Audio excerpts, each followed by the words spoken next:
Welcome to the Love Government. I'm Dennis Leary. We are now on the 51st card of this series of sex cards.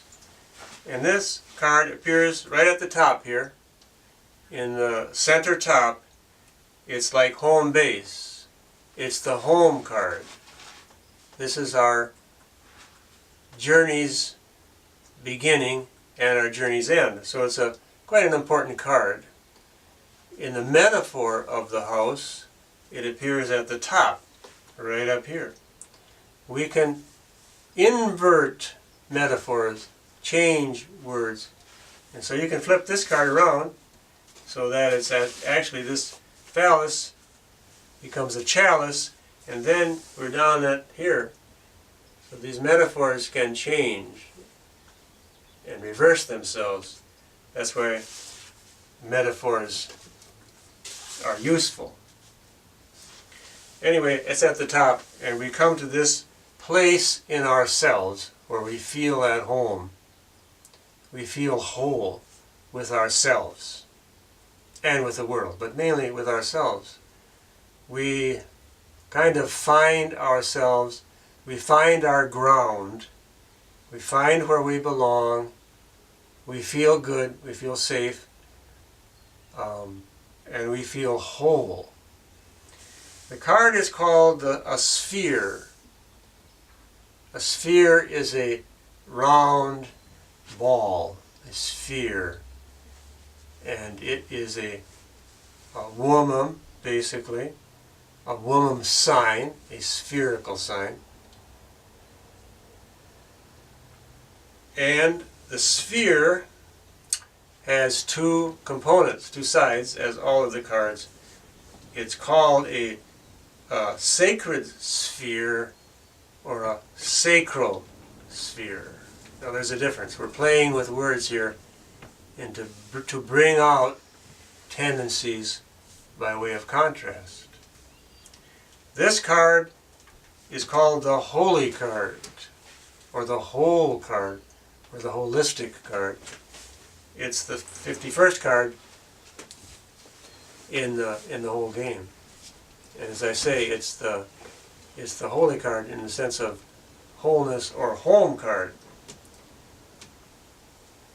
And holy has the same feeling to it as sacred. There's a sacredness, there's a holiness to life. And we have lost much of that because of confusion, misinterpretation of what real sacredness is and what really holiness is.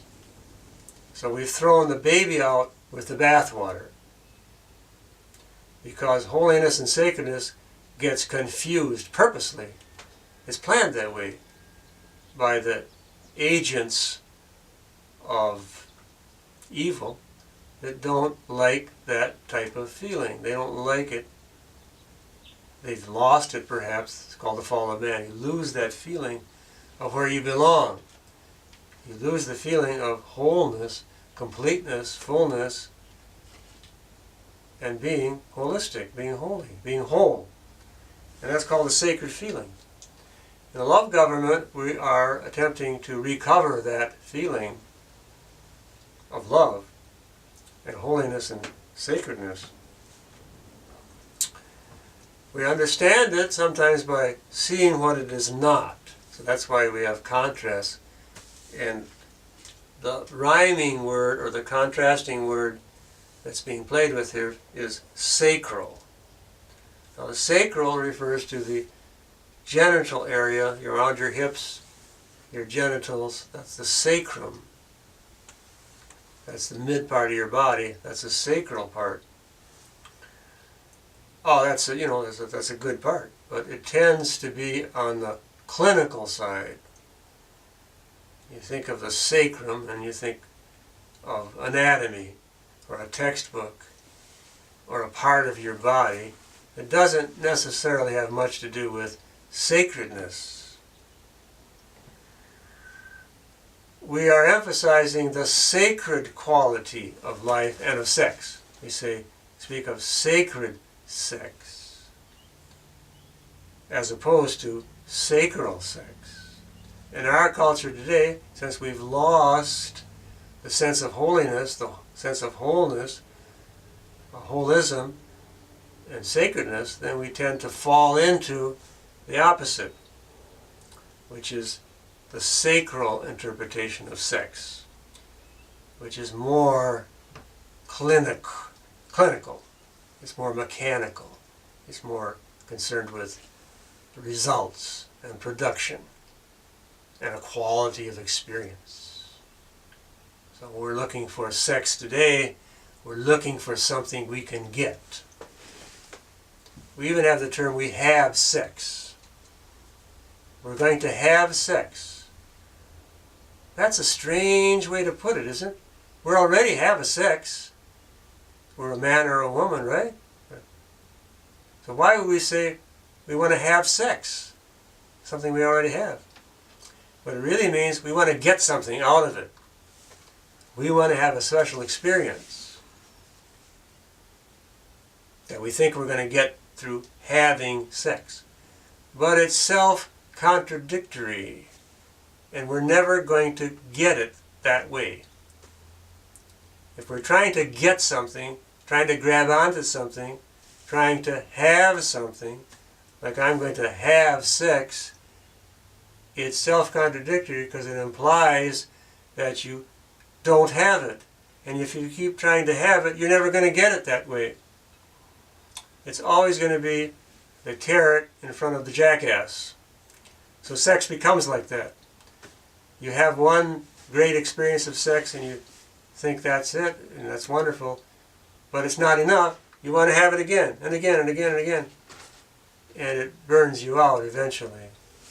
Unless you can get to the sacredness of it. And then it happens all the time. If you're in love with love, as we say, in love with the lover, love with yourself, love with whatever symbolizes that, that is always going on and it transcends or it exceeds all the limits that is implied in the term having sex. It's a sacral experience. You know, it's about a physical sensation, and it's about having a relationship. But there's a problem in the language. It almost would be better instead of saying having sex, I'm going to give sex. Having implies you're trying to grab something, hold on to something, get something, create something for yourself. And as I say, it's always going to be self-defeating because the premise is always that you don't have it. On the other hand, if you say, I'm going to give sex, it implies that you already have it and you're giving from your overflow. I'm giving sex. And if you happen to have a particular partner, instead of trying to get something from the other partner, you're giving of your overflow to that other partner. Because you're already full. You're already holy. You're already wholesome. You're already whole. You're already whole. So you don't have to try to get anything or have anything because you're already whole. You're already home. You're already a lover, portrayed by this particular picture of a woman standing in water up to her genitals. That's the water element of a woman's genitality. She's holding a light, which is fire. Love is a fire. And it's a round sphere. Around that flame there's a sphere. So you're in the sphere of love. You're in the sphere of fire. You're in the sphere of water and earth and love. You're already in it. You're in love. you're falling always in love. You're falling into love. You know how, if your framework and if your belief and your intention is love, and you're going to fall, you're always falling into love. No matter what you're doing, working, walking, playing, cooking, gardening, reading, writing, arithmetic, whatever you're doing, there's nothing but love around you. Love is all there is. Love makes the world go around. Love is the roof and the foundation and the walls, anything. No matter what you do, if you fall, you rise, you turn, you're always, as they say, falling into love. But if you don't have that experience, if you don't have that reference point, if you don't live that way, you're going to live some other way, and then you fall into something else. That's called the fall of man, where you actually fall out of love. The patriarchal system of power fell out of love. That's the fall of man. They fell away from that love culture. They actually tried to kill it, and they're still trying to kill it. And then yet, you want to have sex to make up for that lack inside of you. You're not, or I say speak for myself, I'm speaking for myself. I'm generalizing, so excuse that, but I speak for myself. When I experience the lack of love, then I want to have love. I want to get love, I want to have sex. And it's self-defeating, because as long as you're in that mode of thinking and desiring, you're never going to get it. You have to stop that process and simply be in love.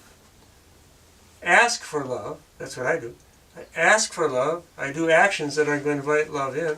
So here in these talks, we ask for the lovers to come in here, help us out.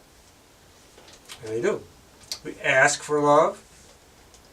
In the asking, then we receive it when it shows up. So then we are able to give love out of our overflow, and then when we engage in sexual activity, we give sex. We don't want to have sex, we give, so it becomes a gift. It's always a gift. It doesn't have to be genital sex, but it can be this type of loving sex where it's a sacred activity of giving. And that was characteristic of the love culture. They were givers, not takers. They gave to each other. There was no money. They were not in it for the money. They were not in it for the power. They were not in it so they could consume a bunch of stuff. They were not in it for the drug experience. They were not in it for, what else would there be? Not in it for the having, trying to get something. It's not going to work. You simply, well, the way I've experienced it is you ask for love. You do things that are going to possibly produce love, like what we're doing here. We're talking about love. We're making a videotape. We're in a garden. We're doing something that we hope and we intend it's going to bring us love, and it does often. It sets it up so that love can get in. You set it up so that love can appear, as if by magic. Anyway, thank you again and again and again and again for being with us as we are on a journey to get home to a sacred sphere of love, which is right here. Sphere has the word here in it. So we hear, and we're here. Thank you for being who you are. Love, love, and always more love.